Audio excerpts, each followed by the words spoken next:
하시겠습니다. 어제는 낮 기온이 너무 높아 입고 나간 옷들이 거추장스러운 날씨였습니다. 대구의 낮 기온은 30도에 육박했다고도 합니다. 계절의 계단이 부서져 버려 준비할 시간 없이 여름이 될 것만 같은 날씨였습니다. 사교육 활성화에 기름을 부었다고 비판을 받는 유명 학원의 창업자는 강연마다 공부 잘하는 순서가 엉덩이, 손, 머리, 가슴이라고 말한다고 합니다. 단계 없이 공부가 저절로 가슴으로 파고들지 않으니 엉덩이 힘부터 키우고 손의 노동력을 올리면 머리가 반응하고 가슴이 공부의 필요를 깨닫는다는 말이랍니다. 단식 후 보식할 때 미음에서 죽으로 넘어가는 구간과 간이 된 음식을 먹을 수 있기 시작하던 때의 기쁨은 단식을 완료했을 때의 충만함에 못지않습니다. 무엇이든 도입이 있으며 그 단계마다 목이 있음을 잊지 않게 하시옵소서. 우리 삶의 속도를 조절할 수 있는 지혜를 주시옵소서. 바쁘게 돌아가는 세상에서 결과만을 기대하는 어리석음을 범하지 않게 하옵소서. 사람이나 사물과 상황에 가까워지는 속도도 이별하는 속도도 내 속도가 정속이 아님을 항상 되뇌게 하소서. 당신이 너무 늦는다고 그만하면 충분하다고 말하지 않게 하옵소서. 일상의 익숙함이 진행되는 그 모든 곳의 계단에는 숨겨진 각자의 속도계가 있음을 서로 기억하게 하옵소서. 이제부터 우리에게 3월의 날씨를 되돌려 주실 창조주 하나님의 빅피처를 기다리는 주 예수 그리스도의 이름으로 기도드립니다. 아멘.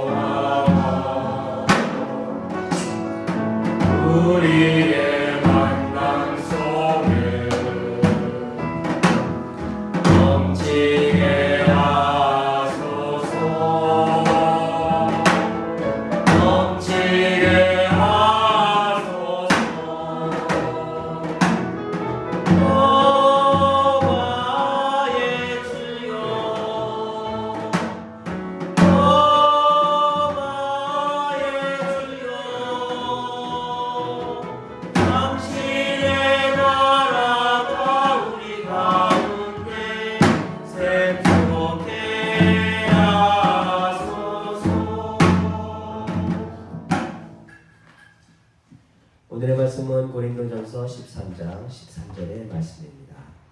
한 목소리로 함께 읽도록 하겠습니다.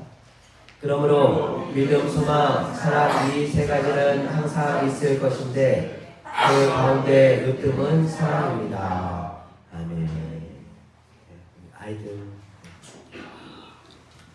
오늘도 무책인가? 오늘은 책이 아니라 그림이야. 잘 지냈어요? 네. 와, 미나는 할머니한테 잘 갔다 왔어요? 얘가 아니라 예. 이게 뭐지? 저녁에 잘 지냈어? 그래. 고마워. 오늘 이게 뭐야? 어떤 사람이? 밖에 날씨 비가 오지? 무슨 비야? 봄비야. 봄이 되면 겨울 동안이 너무 추웠어. 그래서 막 딱딱하게 얼어붙었었는데 이제는 녹아. 물이 되고 땅이 풀려. 그래서 뭐를 심을 수 있어? 땅에다가 씨앗을 심을 수 있어. 그래서 어떤 사람이 씨앗을 뿌리러 밭에 나갔어. 밭에 나가갖고 씨앗을 뿌리는데 어디다 뿌렸어? 씨를? 밭에다 뿌리고? 길가에다 뿌렸어. 길가에다 뿌리니까 어떻게 될까? 길가에다. 새가 먹어요. 새가 먹어요. 새가 들켰네. 새가 먹어. 또 사람들이 막 걸어다닐 거 아니야. 그러면 발표하는 거죠. 궁금한 게 있어요. 뭐? 그 사진에는 그게 몇 년도예요? 근데? 또 해마다 다를 수 있구나. 야, 여기는 연료가 없어. 또는 길가에 떨어지면 새가 먹기도 하고 때로는 사람들이 지나다니니까 그걸 밟아. 그래서 씨가 싹을 틀 수 있을까 없을까? 없어요. 이 싹을 못 튀어요. 싹 나오려면 하면 밟고 나오려면 하면 아우 힘들어 죽겠는데 하고 또 밟고 또 밟고 또 밟고 막 그러면 다 죽어. 어떤 사람은 길가에다가 씨를 뿌린대. 싹이 날까? 아니야. 속상해. 어떤 사람은 또 어디다 뿌려? 돌? 돌멩이 밭에 돌멩이 봐. 돌멩이 밭에 흙은 좀 있긴 있는데 다 돌멩이만 이때만 돌멩이들이 그냥 막 모여 있는데요. 이거 어떻게 될까? 싹이 날까 안 날까? 나요? 에이 싹은 나지. 다음 사진이 뭔가 기억이 날 것 같아요. 덩굴의 씨앗이 이거 좀 들어보. 싹은 나. 흙이 조금씩 있으니까 싹은 나는데 그러면 어떻게 될까? 뿌리가 돌멩이에서 뿌리 내릴 수 있어? 아니에요. 돌멩이에서 뿌리 내려보려고 막 내리는데 돌멩이 사이로 들어가 안 들어가? 안 들어가. 잘 안 들어가. 그래서 싹이 좀 나긴 나. 한 요 정도 날 거야 아마. 저 정도 날 거야. 날지 모르는데 저희 다 안 자라.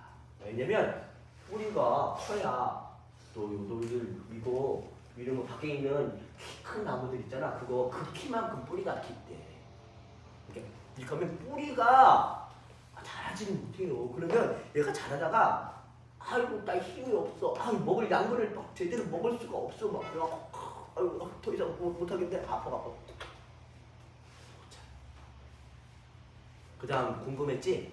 다음번에 덩굴의 씨앗이 떨어지면 이야 박수. 씨앗을 흙도 있어. 돌멩이도 아니야. 돌멩이도 아닌데 왜? 가시덤. 가시덤불. 가시덤불. 그러니까 밭에 가시가 너무 많아. 그래서 뿌리도 내려. 왜? 흙이 있으니까 뿌리도 내려. 그래갖고서 싹 좀 펴. 올라와. 아니요. 근데 가시에 찔리면 어떻게 돼? 찔러요. 피가 나. 씨앗을. 이 가시가 방해를 하는 거야. 식물도 자꾸 막 쟤한테 욕하잖아. 너 못생긴 너, 너 나쁜 너, 너는 절대 필요한 놈이 아니야. 맨날 그러잖아. 그럼 제가 병들어 죽어. 그게 가시야. 다음번에 또 부드러운 땅이 나오지 않아요? 얘는 교회를 너무 열심히 다녔어요. 야, 너 선행한 말씀했어요. 헌데 약속을 했구나. 박사님 좀 새롭게 하셔야 되겠다. 그래갖고 이 가시가 뭐냐면 이게 이제 안 좋은 말을 막 보려면 식물들도 막 자라다가 못 살아요.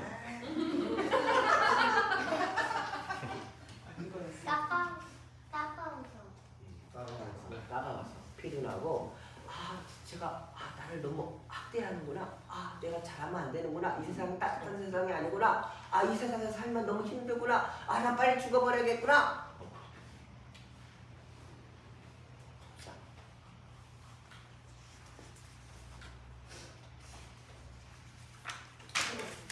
마지막이다 이렇게. 야, 이거는 그래. 이건 그 열매가 많이 있는 좋은 밭이야. 가시도 없고, 돌멩이도 많지 않고, 옥토 좋은 밭이야. 여기다가 씨를 딱 심었더니, 우와, 이거 뭐야? 사과나무. 우리는 사과나무밖에 잘 몰라, 그렇지? 사과에 어? 사과의 씨를 거기다 심어서 저렇게 나무. 열매 맺는 나무야. 좋은 밭에다 뿌리면 씨는 그래서 좋은 밭을 잘 갈아서 밭을 좋게 만들어서 뿌려. 밭을 좋게 만드는 게 뭘까? 거름. 그리고 또 잡초도 뽑고. 너무 많이 알아. 또 좋은 밭을 만드는 건 뭘까? 우리 준영이 미나. 물도 주고. 또 준영이는 저기 다 알고 있었으니까 그 정도는 뭐 다 알겠지, 그죠? 책에서 본 건데요. 그러니까 좋은 밭이란 뭘까? 좋은 밭은 뭔가? 좋은 밭을 좋게 만드는 게 뭔가? 우리의 마음밭을 좋게 만드는 건 뭘까? 그냥 생각해봐. 괜찮아. 답이 있는 건 아니고 우리 밭을 이게 저 밖에 나가면 흙을 좋게 만드는 것도 있지만 우리 마음도 이게 밭이야. 또 밭인데 이 마음밭을 좋은 밭으로 만드는 게 뭘까? 한 주간 동안 여러분 생각해봐. 기도하자. 하나님, 밭에 나가서 씨를 뿌렸더니 어떤 거는 돌집밭에 떨어지고 어떤 거는 길가에 떨어지고 어떤 건 가시덤불이 많아갖고 식물이 생명력을 가지고 하나님이 주신 이 아름다운 생명력이 있는데 그걸 가지고 자라지 못하네요. 근데 밭을 좋게 만들었더니 와 대박입니다. 아주 아름다운 열매들이 가득했어요. 우리가 살아가면서 내 마음밭을 잘 만드는 거, 물 주고 또 거름도 주고 그리고 곱게 가는 게 뭔가 잘 생각해 볼 수 있도록 도와주시고 내가 깨달은 게 있으면 그렇게 잘 살아가 볼 수 있도록 도와주세요. 예수님의 이름으로 기도드립니다. 안녕하세요, 이필입니다. 이 시간이 오긴 오네요. 너무 많은 걸 준비하지 마. 네, 여기 자리가 확실히 묵직하긴 하네요. 목사님 매주일 참 힘드시겠어요. 제가 오늘 무지개 설교 한다니까 자꾸 건드려준다.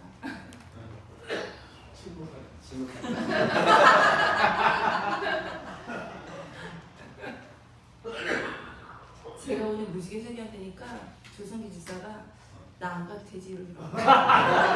그래서 왜? 이랬더니 왠지 부끄러움은 자경시 될 것 같아. 그래서 제가 길을 잡고서 끌방을 했는데 그래서 제가 준비하고 저도 이제 목욕 체계를 했거든요. 그랬더니 자기도 목욕 체계를 싹 하고 나왔더라고요. 완전히 부처부수지요. 천생연분이야. 네. 그래서 제가 이거 다 준비하면서 그때 정교인 회의인가? 그때 처음에 그래서 3월에 이제 제가 무지개설교 딱 하기로 했는데 그때부터 이제 고민이 되는 거예요. 뭘 할까? 근데 진짜 왜도 빨리 맞는 게 낫긴 낫더라고요. 제가 이제 했는데 1월에 김경민 지사님이 사랑에 대해서 이거 하더라고요. 제가 그래서 하면서 내가 뭐 할 게 있지? 이랬는데 생각해보니까 제가 요즘에 사랑에 대해서 많이 생각을 하고 있거든요. 그래서 그러면 내가 사랑에 대해서 하면 되겠다 이렇게 생각했는데 김경민 지사님이 딱 치고 나온 거예요. 근데 그때 김경민 지사님도 그랬거든요. 목사님이 먼저 할 얘기가 있었는데 치고 나왔다고 그래가지고 이제 선수를 뺏겠다고 그랬는데 저도 딱 그 꼴이 난 거예요. 그래가지고 내가 참담하더라고요. 어떻게 해야지? 근데 또 제가 물러날 이 필요가 아니지 않습니까? 그래서 이제 가지고 나왔어요. 제 방식대로 사랑을 한번 얘기해 보려고요. 근데 이제 근데 너무 김경희 지사님 저희가 다 알듯이 굉장히 괜찮은 사람이잖아요. 근데 진짜 괜찮더라고요. 제가 고린도전서 13장을 딱 준비했는데 김경희 지사님도 13장을 준비했어요. 근데 1절부터 딱 12절까지만 해주신 거예요. 저가 필요한 건 딱 13절. 그래서 낼름 잡아들었죠. 그래서 감사합니다. 그래서 제가 이제 13절 말씀 그거 가지고 한번 얘기를 해보겠습니다. 근데 고린도전서 이야기 13장 얘기를 했는데 사실 깐데 또 까면 아프잖아요. 한 번 또 얼마나 지루하겠어요. 안 지루해. 네, 그래서 이제 13절 안 가지고 하신 그 말씀을 가지고 한번 해보겠습니다. 그러므로 믿음, 소망, 사랑 이 세 가지는 항상 있을 것인데 그 가운데 으뜸은 사랑입니다. 여러분 살아가면서 이렇게 화도 이렇게 하나씩 갖고 계시잖아요. 목사님 맨날 여기서 질문만 하시는데 목사님 화두가 화두가 뭐예요? 네? 화두 살아가면서 갖고 있는 화두. 원래 무지개 적으면 안 물어보는 건데. 긴급 질문 목사님 한번 당황하게 해주세요. 이게 내가 재밌게 목회할 수 있어. 이게 항상 제가 하는 그러실 것 같아요. 네. 또 다른 분 화두 말씀해 주실 분 계신가요? 저 천연순 집사님 인생의 화두가 무엇일까요? 편하게 살자. 편하게 살자. 좋죠. 네. 저는 사랑을 요즘 많이 생각을 해요. 그래서 이제 제 화두가 좀 사랑에 대한 그런 얘기가 될 것 같아요. 근데 이제 고린도전서 1장부터 쭉 읽어보면 사랑이 뭐 사랑은 오래 참고 사랑은 온유하면서 쭉 나오잖아요. 근데 그게 사실 쉬운 게 너무 아니죠. 특히 관계에 있어서. 그러니까 서로 관계하는데 그 사람도 나한테 그렇게 해주면 쉽죠. 나도 그 정도 해줄 수 있으니까. 근데 상대방은 그렇지 않은데 나 혼자만 그렇게 하려면 정말 너무 어려운 것 같아요. 그래서 그렇게 스트레스 받으면서 사랑하느니 에이 사랑하지 말자. 그게 이제 제가 내린 결론이에요. 괜찮죠 그래도? 네. 스트레스 받으면 사랑하지 마세요. 네. 이거 지금 보고하기가 보고해야 돼, 보고해야 돼. 쉽지가 않네. 괜찮아. 네. 그래서 이제 제가 사랑하지 말자라고 딱 생각하고 났더니 예전에 도울 김용옥이 사랑하지 말자라고 쓴 책이 있거든요. 그게 생각이 나는 거예요. 그래서 제가 막 펼쳐봤어요. 그랬더니 그 첫 마디가 사랑은 케미스트리다 이렇게 한 거예요. 그러니까 저가 생각하는 사랑하고 좀 다른 차원인 것 같더라고요. 그래서 딱 일단 접었어요. 영화가 나와서. 네네. 아니. 네, 맞아요. 영어는 어렵죠. 근데 이제 한번 읽어보시면 시간 될 때 읽어보시면 참 재밌더라고요. 재밌겠더라고요. 그래서 한번 읽어보시면 괜찮을 것 같고요. 저는 생각해보면은 참 고민 없이 살았던 사람인 것 같아요. 그러니까 어린 시절부터 보통 보면 사춘기 지나고 이러면 왜 인생에 대한 고민 한 번쯤은 하잖아요. 근데 저는 그런 고민이 없었던 것 같아요. 그래서 그러니까 어떻게 보면 무던히 잘 자랐는데 참 인생이 좀 뭐랄까요, 그 성숙되지 못했다? 뭐 그럴 수도 있었을 것 같아요. 그래서 주석이 진짜 맨날 네가 그러니까 아직도 애지. 아프지가 않아서 성숙하지 못했다. 네? 아프지가 않아서 성숙하지 네, 못했다. 그랬을지도 모를 것 같아요. 근데 이제 저는 이제 보통 이제 사춘기 보면 반항 이렇게 많이 하잖아요. 근데 저는 반항보다는 약간 빨강머리 스타일, 상상하고 막 주디처럼 키다리아씨 나온 주디처럼 막 편지 쓰는 거 좋아하고 이랬던 스타일이었던 것 같아요. 좀 약간 판타스틱한 환상적인 그런 걸 꿈꾸던 그런 소녀였던 것 같아요. 그래서 이제 뭘 걱정 없이 자랐죠. 예, 그랬는데 저 보면 이제 학교, 집, 도서관, 교회 뭐 이 패턴으로 쭉 다니다가 정말? 예, 대학이라는 곳에 들어갔는데 너무나 자유롭고 정말 새로운 세상인 거예요. 너무 행복했죠. 조성진도 만나고. 그건 아직 나중에 일을 해서 그래가지고 대학이라는 것이 정말 이렇게 자유롭고 뭔가를 꿈꾸고 좋은 곳이구나 이렇게 생각을 했는데 어느 날 한 5월 말경 6월 초순이었던 것 같아요. 근데 그 저희 학교 교정을 이렇게 딱 지났는데 그 사진이 이렇게 나붙어 있는 거예요. 근데 그 사진에 분신한 열사의 그 어떤 그 경황의 기록들 그런 과정들이 쭉 있는데 저는 굉장히 충격을 받았어요. 그때 세상에는 내가 모르는 아픔들이 있구나. 그래서 이제 그게 그러니까 어떤 충격이었냐면 정말 제 머리를 쾅 쳐가지고 어떻게 헤어나지 못하겠더라고요. 한참을 그것 때문에 고민하고 아파하고 힘들어하고 그러면서 막 원망도 되더라고요. 그걸 왜 붙여 거기다 나 같은 순진한 사람을 이렇게 힘들게 하려고 그랬나. 그런데 그러면서 이제 드는 생각이 그 열사 왜 죽었을까? 그 사람은 가족도 없나? 부모도 형제도 없는데 왜 그 아픔을 가족들한테까지 희생시키면서 왜 죽었을까? 그게 너무나 이렇게 속상하더라고요. 그래서 이제 그런 고민들을 이렇게 하다 보니 예수라는 사나이가 생각이 나는 거예요. 저 기독교인이잖아요. 그래서 예수도 그럼 우리의 죄를 그래서 지고 간 것일까? 이러면서 이제 생각하면서 이제 제가 이제 어렸을 때 주일학교부터 시작해가지고 저는 굉장히 좀 도덕적인 사람이었던 것 같아요. 근데 이제 그런 도덕심과 이렇게 같이 결합돼서 제 마음속에 화두가 정의로운 사람이 되자. 그러니까 정의를 품었던 것 같아요. 근데 그 정의라는 게 쉬운 게 아닌데 저는 이제 그거를 이제 기준으로 삼다 보니까 제 스스로가 너무 바른 생활맨, 그 다음에 저 뭐 어떤 일에서든지 정의로워야 되고 약간 어떻게 보면 이분법적으로 이거 옳다, 그르다, 불의, 그 다음에 정의 이런 것들 굉장히 많이 따졌던 것 같아요. 근데 그런 사람들이 그렇게 쉽지만은 않더라고요. 그래서 좀 많이 힘들었는데 그런데다가 이제 제가 이제 정의란 무엇인가 그 책을 보면 굉장히 많은 이론들하고 이렇게 철학자들이 나와서 정의에 대해서 많이 논해요. 근데 이제 그래도 정의가 도대체 무엇일까? 여기에 대해서는 사실 딱 잡혀가지고 나오지 않거든요. 그리고 어떤 사람이 마주치는 환경이나 상황, 그 다음에 입장에 따라서 정의는 계속 바뀌더라고요. 그래도 우리가 추구하는 기본적인 정의는 있겠죠. 근데 이제 제 혼자 생각에 그 정의를 하겠답시고 저 혼자 판단하고 결정했으니 그게 얼마나 정의롭지 못한 행동이었는지 이제야 생각해보니 그렇더라고요. 그래서 이제 저는 한때 이제 정의롭게 살겠다 이게 저희 한때 객기 이건지도 모르겠다는 생각이 들었어요. 그래서 정의롭지 말자는 건 아니에요. 왜냐면 정의롭고자 하는 그 마음은 사랑에서부터 비롯된 거 아닌가 하는 생각이 있거든요. 그래서 이제 이렇게 살다 보면 이렇게 사람들을 만나잖아요.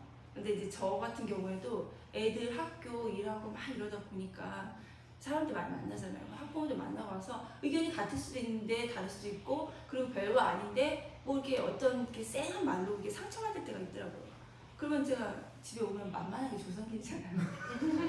조선길 딱 얘기를 해요. 선배 있잖아. 이러면서 얘기를 하면 조선길 이렇게 보통 이제 저를 받아주라고 얘기를 하는 거잖아요. 그러면은 딱 개똥처럼 딱 수업하기 시작하죠. 개똥처럼.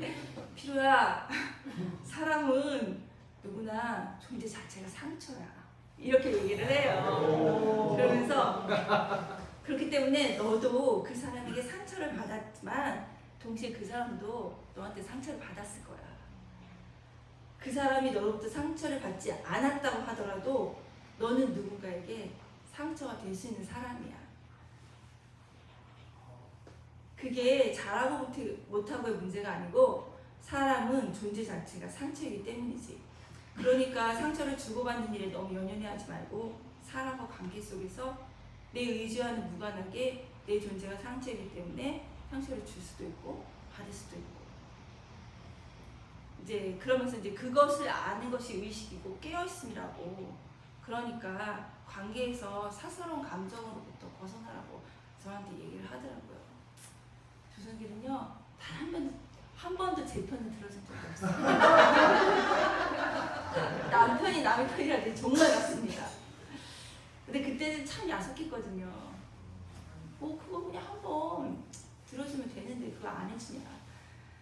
근데 지나고 보니 그 말이 무슨 뜻인지 이제 조금씩 알 수 있을 것 같아요. 어떻게 보면 제 스승이죠. 오늘 주제가 남편이라는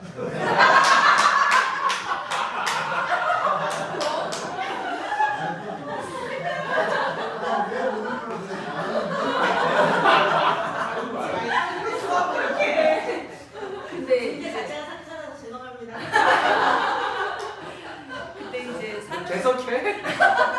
살면서 보니까 이렇게 뭐 잘 되고 좋은 일이 꼭 그렇게 좋지만도 않고 뭐 나빴다고 생각했던 일이 내가 잘못했다고 생각했던 게 꼭 나쁘지만도 않더라고요. 그래서 이제 보면 인간의 존재 자체가 상처니까 저희가 계속 상처받고 상처 주고 그러잖아요. 그래서 예수가 짊어진 십자가의 원죄가 어쩌면 인간의 상처받는 그 마음 그거인지도 모르겠다는 생각이 들더라고요. 그러면 이제 저희가 상처받지 않는 방법들을 강구해 봐야죠. 뭘까요? 나중에 말씀드릴게요. 뒤에서 오늘 얘기하는 거야? 얘기해드릴게요.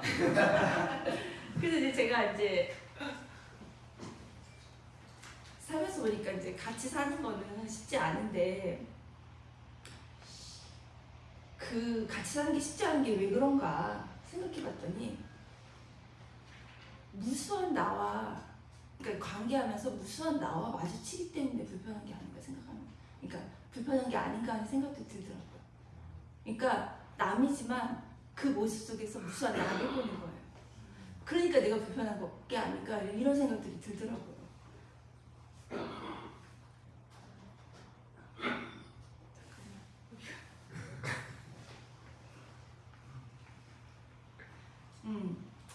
그러면은 우선 나를 보는 게 불편하다면 우리가 그 자기 자신에 대한 사랑을 좀 가지고 가면 그 불편함이 좀 덜어질 수 있지 않을까 하는 생각이 들더라고요. 그래서 여러분은 여러분 자신을 좀 사랑하시나요? 아니요. 왜요? 정말이야? 요즘은 이제 왜 사회적으로 사랑법, 그 자기 자신 사랑하는 법이라든지 뭐 이런 거 많이 나오잖아요. 그래서 사람들이 그래도 자기 자신을 사랑하려고 많이 애쓰는 것 같아요. 노력도 해보고. 근데 이제 그것들 보다 보면은 가끔씩은 왜 좀 나르시시즘적인 그런 사랑에 대해서 많이 얘기를 하는 것 같더라고요. 그러니까 그런 사랑법은 사실 좀 이기적일 수 있고 좀 오류가 발생할 수 있는 여지들이 많이 있을 것 같다는 생각이 들더라고요. 근데 딱 생각해 보세요. 왜 그냥 우리가 사랑한 사람, 그 사람 딱 떠올려 보면 그냥 눈가가 착 쳐지면서 입꼬리가 딱 올라가고 웃음이 나잖아요. 저는 이제 오광시전을 보면은 저 이렇게 너털로스 있잖아요. 너무 선하고 순한 저 웃음이 되게 좋더라고요. 그러니까 저런 웃음이 나올 것 같아요. 사랑하면. 그래서 이제 보면 이제 지난번에도 이제 김경임 지사님 말씀하셨는데 그 알매 지식의 최고 경지는 모른다라고 하잖아요. 근데 저는 그 깨달음 지난번에 이제 목사님이 헨리 나우엔에 대해서 얘기를 해주셨는데 저 그때 막 눈물이 났어요. 설교를 들으면서. 그러니까 저렇게 명성도 높고 그 영성이 뛰어난 사람이 그 예일이나 뭐 하버드 이런 데서 다 공부하고 있던 사람이 한 장애 아이를 보고서 내가 아무것도 할 수 없다는 그 무력감 그걸 느끼는 그 순간이 저한테 되게 와닿았던 것 같아요. 그러니까 내가 아무것도 할 수 없다는 그 깨달음 그게 얼마나 중요한 건지 저는 그때 처음 알았던 것 같아요. 근데 사실 보통 사람들이 깨달으면 뭔가를 굉장히 많이 할 수 있을 것 같고 더 많이 실천할 수 있을 것 같고 능력이 있는 사람이라고 생각을 하잖아요. 근데 깨달음이 내가 아무것도 할 수 없다는 그거 굉장히 저한테는 굉장히 놀랍게 다가왔어요. 그래서 진짜 상통하잖아요. 아는 것은 내가 모른다는 것을 인정하는 거고 깨달음은 내가 아무것도 할 수 없다는 걸 인정하는 거고 사랑도 마찬가지인 것 같아요. 사랑은 굳이 하려고 애쓰지 않는 거라는 생각이 들더라고요. 왜냐면 애쓰다 보면 힘들거든요. 나도 상처받고 그러다 보면 그게 사랑일까요? 사랑 아닌 것 같아요. 그래서 사랑하면 그냥 그 사랑의 경지에 오르면 그럴 수 있을 것 같아요. 왜 그냥 저 사람이 나보고 그냥 눈 한번 이렇게 찌르 감았는데 그 따뜻한 위로가 되는 거예요. 윙크가 되고 그리고 그냥 입 한번 그냥 실룩거렸는데 따뜻한 미소가 돼서 내가 행복해지는 거예요. 그런 사람이 있으면 그 사람은 진짜 사랑을 실천하고 있는 사람이 아닌가 생각이 들더라고요. 그래서 사랑 어렵게 하지 말자. 몇 년 전에 이제 조선길 그 집사 이제 친구가 그 스님 주지 스님으로 있는 절에 간 적이 있었거든요. 근데 이제 저 좋지요. 빼기잖아요. 주지 스님이 친구인데. 그래가지고 막 좋다고 막 물어봤어요. 이것저것 막 물어봤어요. 했더니 스님이 참 착하시더라고요. 여자 스님이셨는데 제 말을 다 받아가지고 일일이 다 답변을 해주시더라고요. 그러면서 이제 제가 마음에 들었는지 나중에는 여기 출가할 생각 없냐고. 남편이고 뭐 자식이고 다 이렇게 허물인데 그거 벗어버리고 생각하라고 그러더라고요. 그래서 제가 딱 거절은 못하고 그냥 생각해보겠습니다 하고 이제 오긴 했는데 그 스님이 그런 말씀을 하시더라고요. 한참 수행 중인데 그 가장 어려운 난간에 이르렀을 때가 자기랑 함께 수행하고 있는 스님 한 사람이 그렇게 밉더래요. 근데 이제 아무리 힘든 고행도 다 견뎌냈는데 그 사람을 미워한다는 거, 그러니까 외적으로 이제 뭐 그런 것들을 고행해내는 거 그걸 감내할 수 있겠더래요. 근데 이제 혼자 스스로 속으로 감내해야 되는 거잖아요. 보이지도 않고. 너무 힘들더래요. 그래서 어떻게 뭐 그걸 이제 할 수가 없으니까 혼자 그거를 화두로 가지고 고행에 들어갔대요. 그러면서 이제 딱 봤더니 그 속에서 자기 모습이 보이더래요. 그 미운 스님이 자기 모습을 하고 있더래요. 그거를 딱 본 순간 그 미움이 싹 없어지더래요. 이상하게.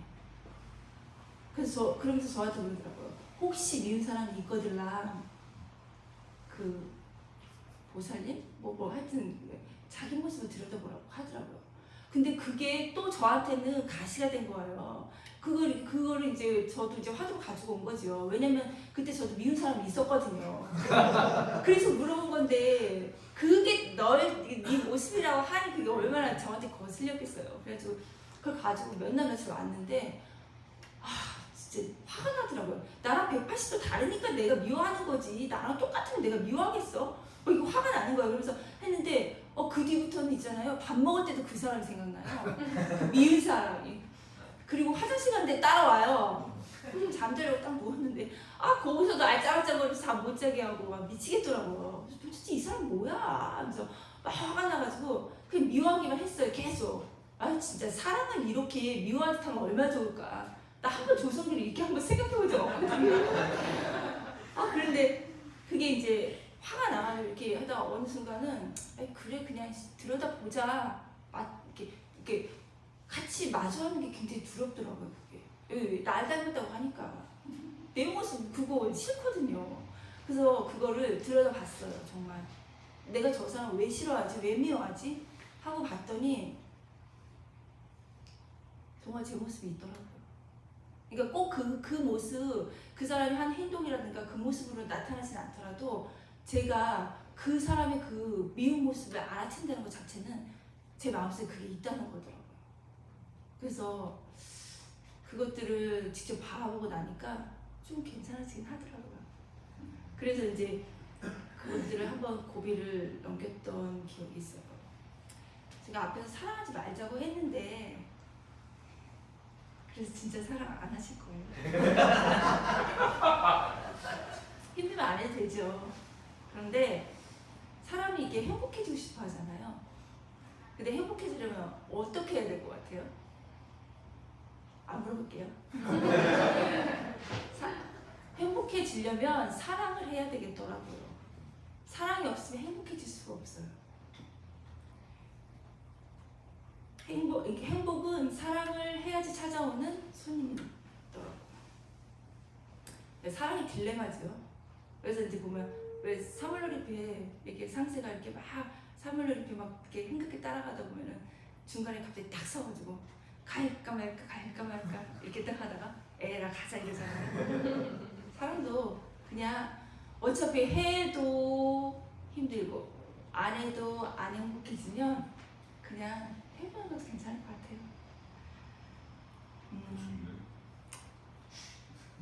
그렇죠? 네. 그래서 이제 사랑하려면 이제 막 사람들 막 그러잖아요. 내가 뭐 많이 갖춰야 될 것 같고, 내가 뭐가 많이 있어야 될 것 같고, 능력도 있어야 될 것 같고 이런데 생각해 보면 그런 게 많이 갖춰지면 더 못하는 게 사랑인 것 같아요. 내가 돈이 많아요. 근데 이 돈이 많은 사람들은요, 돈 쓰는 거에 더 집착하고 더 아까워요. 그리고 명성이 높잖아요. 그러면 내가 누군가에게 무릎 꿇고 내려앉고 이런 거 더 힘들어지는 것 같아요. 배움이 높잖아요. 그러면은 내가 아는 게 이만큼인데 낮아지고 싶지 않거든요. 그래서 저는 사랑 그냥 지금 이 상태, 내가 가진 부족한 이 상태에 이게 사랑을 할 수 있는 최적의 조건이라는 생각이 들더라고요. 그래서 예전에 보면 이제 교회 친구들끼리 막 서로 믿음 좋다고 막 그러면서 저는 이제 큰 교회 다녔으니까 그러면서 그랬던 기억이 나요. 야, 이제 나는 그 취직해서 월급 받으면 그 11조 첫 그 월급은 다 그냥 헌금을 할 거야. 막 이러니까 이제 어떤 친구가 또 그래? 나 100만 원 받으면 10만 원 헌금 11조를 낼 거다? 그래서 이제 서로 이제 믿음에 대한 경쟁이 붙은 거죠. 그러니까 한 친구가 딱 듣더니 야, 너 100만 원 받는데 10만 원이나 11조 내고 90만 원으로 살 수 있겠어? 이러는 거예요. 그러니까 이제 옆에 있던 한 친구가 야, 100만 원에서 10만 원 내는 게 쉽지 1000만 원에서 100만 원 내는 게 쉬운 거 같냐? 그러니까 애들이 다 벙찐 거죠. 진짜 100만 원 낼 수 있을까? 이런 생각이 들었는데 이제 그런 것처럼 사랑도 많이 가지면 더 힘들어질 수 있을 것 같다는 생각이 들어요. 제가 앞에서 이제 이렇게 상처받지 않는 거 알려드린다고 했잖아요. 네. 네. 중요한. 네. 그거 사실 별거 아니에요. 여러분 다 속으신 거예요. 제가 그걸 어떻게 알겠어요. 그거 자기 몫이죠. 자기 몸. 그런데 이 말씀을 드리고 싶어요. 그러니까 여러분 상황이 어떠하든지 어떤 모습을 하고 있든지 그리고 어떤 삶을 살아오셨든지 여러분은 여러분 자신을 사랑하셨으면 좋겠어요. 자기 동정이나 나르시시즘 같은 그런 그 자기의 사랑 말고 자기를 진짜로 제대로 보고 제대로 사랑하는 그런 사랑 한번 해보셨으면 좋겠다 이런 말씀 드리고 싶어요. 그 나르키소스가 그 물에 자기 모습을 비추지 않고 사람한테 비췄으면 나르시즘이라는 말이 꽤 괜찮았을 것 같아요. 이게 나도 듣고 싶고 누구나 다 듣고 싶어하는 그런 말이 되지 않았을까 하는 생각도 들더라고요. 저는 신영보 선생님 뭐죠? 불경어수? 불경어수라는 말 있죠. 이게 물에 비추지 말고 사람에게 비춰라.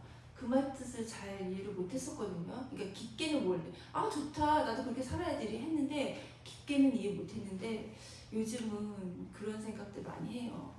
사람을 통해서 나를 보는 게 어떤 건지 그렇게 봐야 된다는 그런 생각들 되게 많이 드는 것 같아요. 그래서 자기 자신을 사랑하려면 자기 속을 자기 스스로를 먼저 들여다보는 거 그게 필요할 것 같아요. 그리고서 그 모든 것들을 다 나의 아픔이라든가 나의 부족함, 나의 상처까지도 내가 사랑할 수 있으면 그때는 아마 마음이 편안해지고 그리고 내가 나를 사랑하게 되면 충만해질 것 같아요. 마음이. 그러면 그 충만함이 넘쳐흐르면 아까 말씀드렸듯이 내가 굳이 뭘 하지 않으려고 해도 그냥 내가 어디 가서 있으면 사람들이 나랑 같이 있고 싶어하고 내가 어떤 말을 해도 같이 즐거워하고 행복하고 이런 사람이 될 수 있을 것 같아요. 그렇게 보면 사람 참 쉽지 않아요? 별거 아니잖아요. 그렇죠? 그렇게 살 수 있으면 참 좋을 것 같다는 생각을 했어요. 그래서 요즘 좀 이슈가 됐던 그 어른 김장하라는 그분 다 아시죠? 그분 참 대단하더라고요. 이 시대에 정말 어른답고 괜찮은 사람이라 이런 생각이 드는데 그 사람 관련된 책 중에 졌으면 그만이지 이런 책이 있더라고요. 근데 정말 우리도 사랑 그냥 졌으면 그만이지 이렇게 생각할 수 있었으면 좋겠어요. 예전에 최영수 지사님이 저한테 작은 텀블러 하나를 줬거든요. 모임에 갔는데 저는 텀블러가 없어가지고 그랬더니 최영수 지사님이 보시고 텀블러 없어? 내가 다음 주에 갖다 줄게 이러시더라고요. 근데 이제 그냥 지나가는 말이고 저도 이제 크게 귀담아듣지 않고 그냥 잊을 수 있잖아요. 근데 정말 그 주에 가지고 오셨더라고요. 그래서 이제 제가 그걸 받아갖고 쓰는데 제가 이제 안 나오는 동안 그 서점을 좀 운영하고 있었거든요. 근데 이제 장사라는 게 저한테 안 맞아서 되게 힘들었어요. 그래서 막 하루하루가 가는 게 곤욕이고 되게 힘들었는데 그래도 물은 마시잖아요. 근데 이제 그 텀블러를 갖다 놨으니까 매일 거기다 물을 마시는 거예요. 근데 뭐 제가 사는 일이 너무 힘드니까 이 생각 저 생각 아무도 생각이 안 나는데 그 물 먹을 때마다 최영수 지사님은 그렇게 생각이 나더라고요. 그리고 그 뒤에서 최영수 지사님 동료 아니 목사님 생각 안 나는데 최영수 지사님 그렇게 생각이 나는 거예요. 그래서 그때 딱 느낀 게 깨달은 게 선물 이렇게 하는 거구나. 맨날 필요한 거, 내 옆에 두고 보는 거 이렇게 하면은 생각하고 싶지 않아도 생각하니까 선물은 나를 위해서 선물한다고 하면 이런 걸 선물해야 되는구나 그런 생각을 했었던 것 같은데 제가 이제 그래서 다시 교회 와가지고 최영수 집사님 보고 집사님 저는 그때도 이거 보면서 집사님 생각만 그렇게 나더라고요. 그랬어? 내가 언제? 난 그 준 기억도 없네 이러더라고요. 근데 목소리 비슷했나요? 제가 따라하는 거 살려서 되게 나오고요. 그래서 집에 가면은 제가 막 따라하면서 조석이한테 막 교회 사람들 뭐 TV에서 본 거 막 흉내내면 야 너 그거 재능이다. 너 어디 가서 하면 그 사람도 웃기겠어 이렇게 얘기하는데 최영수 집사님처럼 줬으면 그만이잖아요. 생각 안 하는 겁니다. 잊어버린 거죠.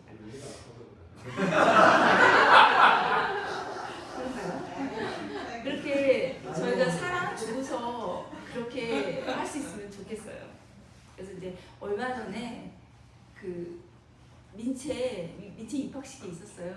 근데 우리 최윤준 지사님, 마음 좋은 최윤준 지사님이 민채 입학식 챙기시더라고요. 그러면서 저한테 같이 가자고 그러면서 너 편지 하나 써라 이러더라고요. 근데 너무 급박하게 이걸 받아가지고 뭐 어떻게 근데 뭐 하여튼 정신없이 막 썼던 것 같아요. 짧은 시간 동안에. 그래서 이제 제가 어떤 내용을 썼는지 잘 몰랐는데 목사님이 그거를 민채한테 읽어주시더라고요. 그래서 이제 그거를 이제 제가 쓸 때는 몰랐는데 목사님 목소리 들으면서 했는데 내가 저런 말을 썼나? 꽤 괜찮네. 이러면서 이제 뒤늦게 제가 깨달았던 그런 적이 있었던 것 같아요. 그래서 그 편지 읽어드리면서 제가 마무리 할게요. 독립 여러분들 참 고맙습니다. 이제 편지 읽어드릴게요. 민채의 봄. 민채는 오늘 학교에 처음 갑니다. 하늘이 파랗고 맑고 참 예쁩니다. 오늘 민채의 마음 같습니다. 민채의 봄은 어떤 색깔일까요? 빨갛고 노랗고 파랗고 분홍에 보라에 알록달록 무지개 색깔이었으면 좋겠습니다. 민채야, 처음 보는 꽃은 참 예쁘지? 살아가면서 민채가 어떤 꽃을 처음 보더라도 어색해하거나 부끄러워하지 말고 저 꽃도 참 예쁜 꽃이구나 하고 생각하면 꽃은 민채를 향해 웃어줄 거야. 민채야, 사람도 꽃이다. 그래서 어떤 사람을 만나도 꽃을 생각하듯 저 사람도 나처럼 참 귀한 사람이다라고 마음속에 생각하면 그 사람은 민채에게 꽃과 같은 사람이 될 거야. 그러니 민채야, 처음 만나는 친구도 선생님도 그리고 민채와는 조금 다른 생각과 모습을 하고 있는 친구도 민채 마음속에 민채가 만나는 사람들이 꽃이 되었으면 좋겠다. 그리고 민채가 예쁜 꽃들과 잘 어울려서 민채꽃도 더욱 예쁘게 피어나길 바란다. 사람을 새롭게 만나는 것은 마음속에 씨앗 하나를 심는 것과 같단다. 오늘 민채가 만나는 새로운 모든 것들이 민채에게 예쁘고 아름다운 세상으로 함께 나아가는 친구들이 되길 바란다. 민채는 오늘 마음속에 새로운 씨앗 하나를 심었습니다. 피로 집사님이 민채를 응원하고 지지합니다. 우리 민채의 새로운 시작을 위해 꽃을 뿌립니다. 민채야 사랑해. 동력인들 사랑합니다.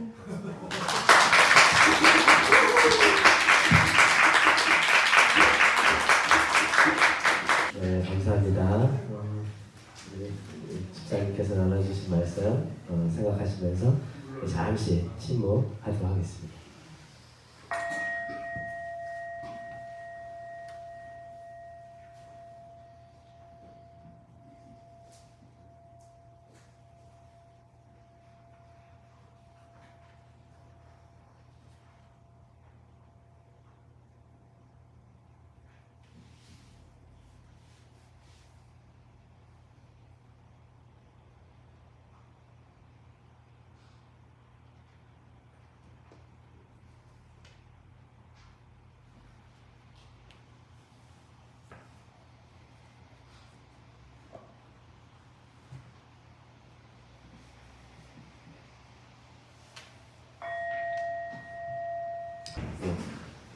공동회식도 이야기하도록 하겠습니다.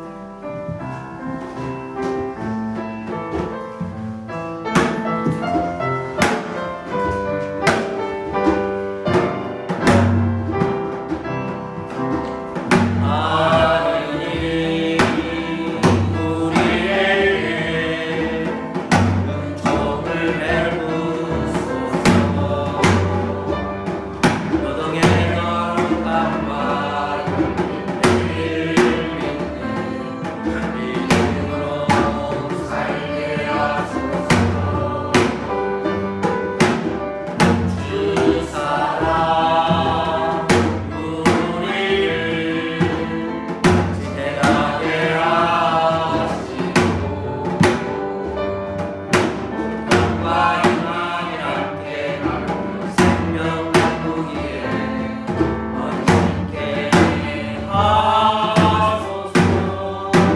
진리의 성령이 우리를 자유케 하소서. 서로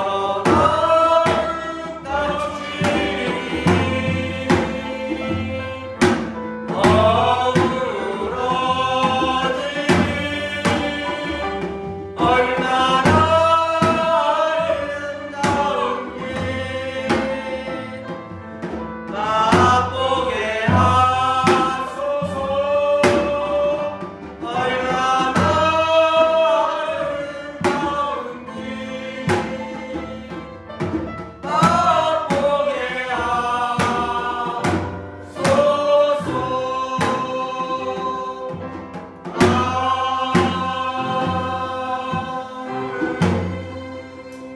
거룩한 말씀으로 축복합니다. 거룩한 말씀으로 축복합니다. 주 예수 그리스도의 은혜와 주 예수 그리스도의 은혜와 하나님의 사랑과 하나님의 사랑과 성령의 사귐이 성령의 사귐이 우리 모두와 함께 하시길 빕니다. 우리 모두와 함께 하시옵소서. 네.